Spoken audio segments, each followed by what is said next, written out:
Is the new Galaxy Z Tri-Fold 2 a game changer or just another flex gadget hunting for hype? Let's break it down. Alright, so the first Tri-Fold was basically a tech demo, cool but chunky, and not exactly pocket-friendly.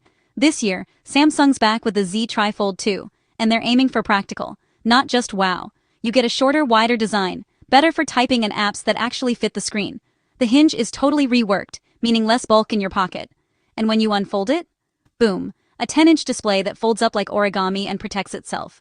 Under the hood, expect a Snapdragon 8 Elite Gen 5 and a beefy 16GB of RAM. Battery? Rumors say 5600 mAh, but powering all that screen is still a question mark. Downsides? The camera's not S26 Ultra level, and the price? Yikes, think $3,000. And yeah, Samsung really needs to fix those screen and app glitches from last year. Bottom line, if you want a phone and tablet in one, this could be your holy grail. Otherwise, maybe wait for the Fold 8 wide.